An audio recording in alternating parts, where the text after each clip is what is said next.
नागौर के खेत में, नागौर के रेत में भगवान ने एक बेटे को जन्म दिया है जिसका नाम हनुमान बेनीवाल है। अगर गौर से उसके कामों को देखोगे, उसकी बुलंद आवाज को देखोगे, आपको उसके अंदर आज का भगत सिंह नजर आएगा। जितना जल्दी आप इन पापियों को पहचान लोगे, अपने आदमियों का साथ दोगे, असलियत में किसान की जीत उस दिन। कहा हनुमान बेनीवाल की इस चुनाव के दौरान, इस धर्म युद्ध के दौरान अगर पसीने की एक बूंद गिरेगी, वहां अपना रक्त बहा देंगे। कांग्रेस और बीजेपी दोनों एक ही परिवार के राक्षस हैं। अपने हाथ में एक एक फरसा ले रहे हैं और दोनों का यह कहना है, भाई अगर आपसे नहीं कटे अगले 5 साल में मैं काट लूंगा। भाषण वगैरह तो देने आते नहीं है।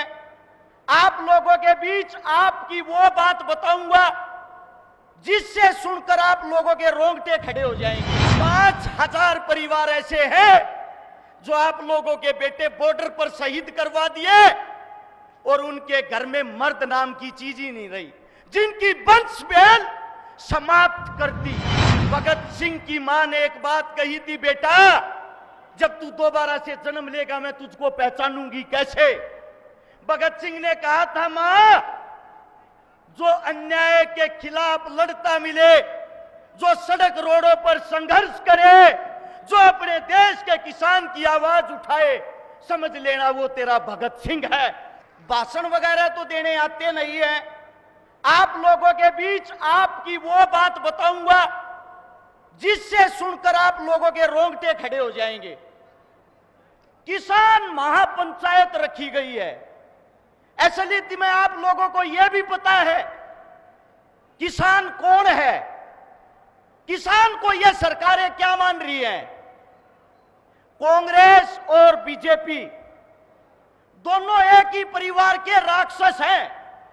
अपने हाथ में एक एक फरसा ले रहे हैं और दोनों का यह कहना है, भाई अगर आपसे नहीं कटे अगले 5 साल में मैं काट लूंगा। दोनों मिलकर आप लोगों को काटने का काम करते हैं।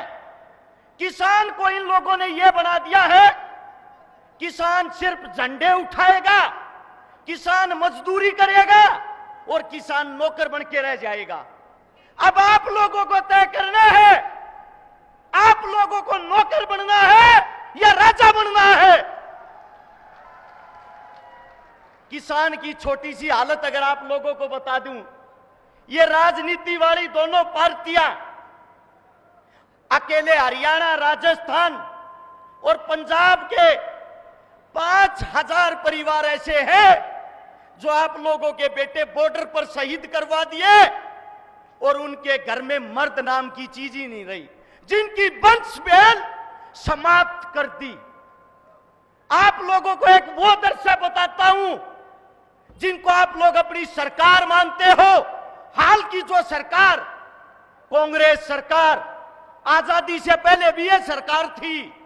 1943 और 44 में एक बहुत भयंकर भूखमरी आई थी बंगाल के अंदर, जिसके दौरान आपकी इस कांग्रेस पार्टी ने अंग्रेजों के साथ मिलकर हर एक किसान का जबरदस्ती से अनाज खोसकर विदेश में भेज दिया। और यहां पर हमारे किसान, इस हिंदुस्तान के किसान, इतनी भयंकर भूखमरी आती है, खाने के लिए इंसान को खाने लग गया। 30 लाख आदमी भूख से मर गए। किसान अपने बच्चों को रेलों के नीचे फेंकने लग गया। ए बेटा, तड़पने से अच्छा तेरी जल्दी जान निकल जाए।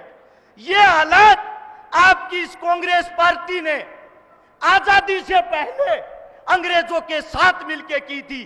कभी पटना बंगाल की भूखमरी, अपने देश को अनाज को बाहर भेज दिया, यहां के किसानों को मरने के लिए छोड़ दिया। और आज आप सोचते हो ये सरकारें आपकी है, यह आप लोगों की बुज़दिली है। आप लोग जितना जल्दी समझ लोगे, एक बात को समझ लेना, भगत सिंह की मां ने एक बात कही थी, बेटा जब तू दोबारा से जन्म लेगा मैं तुझको पहचानूंगी कैसे। भगत सिंह ने कहा था, मां, जो अन्याय के खिलाफ लड़ता मिले, जो सड़क रोडों पर संघर्ष करे, जो अपने देश के किसान की आवाज उठाए, समझ लेना वो तेरा भगत सिंह है। आज नागौर के खेत में, नागौर के रेत में भगवान ने एक बेटे को जन्म दिया है जिसका नाम हनुमान बेनीवाल है। अगर गौर से उसके कामों को देखोगे, उसकी बुलंद आवाज को देखोगे, आपको उसके अंदर आज का भगत सिंह नजर आएगा। मैं आप सबसे एक बात कहना चाहता हूं, आरएलपी जो हमारी पार्टी है, ये हमारा परिवार है। कई साथी मेरे से कहते हैं, हर्ष भाई ज्वाइन क्यों नहीं करता? मैं उनको एक ही बात कहता हूं, आरएलपी मेरा परिवार है, अपने परिवार को ज्वाइन क्या करना। हम इसके लिए एक विश्वास दिलाते हैं, बड़े भाई साहब आप तैयारी करिए, जहां हनुमान बेनीवाल की इस चुनाव के दौरान, इस धर्म युद्ध के दौरान अगर पसीने की एक बूंद गिरेगी, वहां अपना रक्त बहा देंगे। लेकिन इस लड़ाई को अब की बार अधूरा नहीं छोड़ना है। आप लोगों के बीच से 200 वो योद्धा होने चाहिए जो हनुमान जी के साथ कंधे से कंधा मिलाकर जयपुर की तरफ कूच करे, क्योंकि ये लड़ाई न्याय और अन्याय की है। जितना जल्दी आप इन पापियों को पहचान लोगे, अपने आदमियों का साथ दोगे, असलियत में किसान की जीत उस दिन होगी। आप लोगों ने इतने प्यार प्रेम से मेरी बातें सुनी, आप सभी का धन्यवाद। आपके चरणों में दोबारा से राम राम, जय हिंद।